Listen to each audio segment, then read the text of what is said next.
Autobiography of a योगी के 5वें chapter का नाम है सुगंध योगी द्वारा चमत्कार का प्रदर्शन।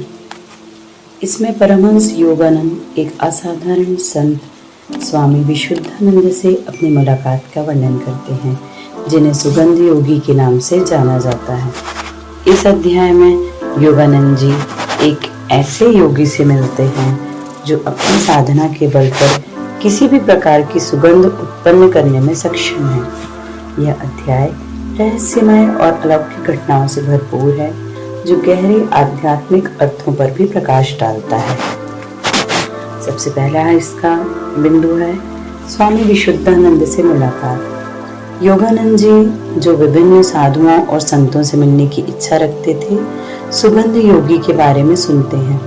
जब वे उनसे मिलने जाते हैं तो शुरुआत में उन्हें स्वामी विशुद्धानंद जी साधारण से दिखते हैं और उनके जीवन में कोई विशेषता नजर नहीं आती। लेकिन जैसे ही स्वामी विशुद्धानंद अपनी योगिक शक्तियों का प्रदर्शन करते हैं, योगानंद जी आश्चर्यचकित रह जाते हैं। स्वामी जी बिना किसी भौतिक स्रोत के हवा में विभिन्न प्रकार की सुगंध प्रकट कर सकते थे। सूर्य विज्ञान का रहस्य। स्वामी विशुद्धानंद अपनी इन शक्तियों के लिए एक विशेष यौगिक विज्ञान का प्रयोग करते थे, जिसे प्राचीन सूर्य विज्ञान कहा जाता था। यह विज्ञान प्राचीन भारत की एक गुप्त विधि है, जिसमें सूर्य की किरणों से ऊर्जा प्राप्त कर पदार्थों को उनके मूल रूप में बदलने की क्षमता दी जाती थी।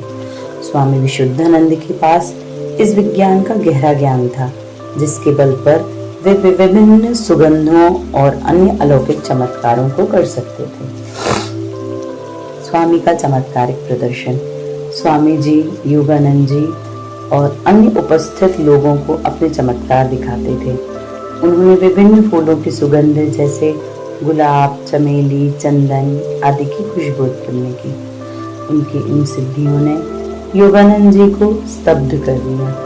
इस अनुभव ने उन्हें यह सोचने पर मजबूर कर दिया कि क्या यौगिक शक्तियां ही सच्चे साधक की पहचान है, या फिर यह केवल आध्यात्मिक उन्नति का एक चरण है।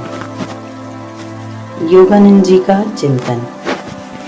इस अध्याय का सबसे महत्वपूर्ण भाग योगानंद जी का इस अनुभव के प्रति चिंतन है कि वह इस बात पर ध्यान केंद्रित करते हैं कि क्या इस प्रकार की अलौकिक शक्तियां सच्ची आध्यात्मिकता की निशानी हैं। उनका मानना है कि ये शक्तियां कितनी भी आकर्षित क्यों न हो, केवल एक साधक की यात्रा का हिस्सा है, न कि उसका अंतिम लक्ष्य। सच्ची आध्यात्मिकता बाहरी चमत्कारों में नहीं, बल्कि आत्म साक्षात्कार और ईश्वर के साथ गहरे संबंध में निहित होती है। चमत्कारों की सीमाएं। योगानंद जी बताते हैं कि अलौकिक शक्तियां साधकों को मोह में डाल सकती हैं, जिससे वे अपनी वास्तविक साधना से भटक सकते हैं। ऐसे चमत्कारिक गुण जैसे कि सुगंध उत्पन्न करना आत्मा की उन्नति का अंतिम उद्देश्य नहीं है। योगानंद जी इस बात पर जोर देते हैं कि साधक को अपनी ध्यान साधना और आध्यात्मिक पथ पर केंद्रित रहना चाहिए, बजाय इन शक्तियों में उलझने की। अध्याय का मुख्य संदेश यह है कि चमत्कार या सिद्धियां एक साधक के योग अभ्यास का परिणाम हो सकती हैं, लेकिन वे अंतिम लक्ष्य नहीं हैं।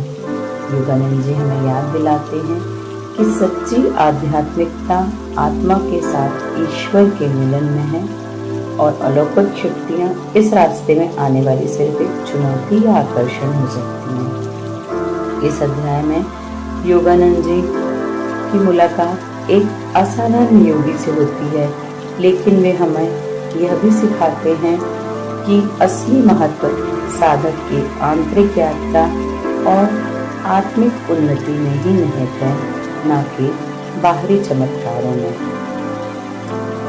हालांकि योगानंद जी इस अध्याय में एक गहन प्रश्न उठाते हैं।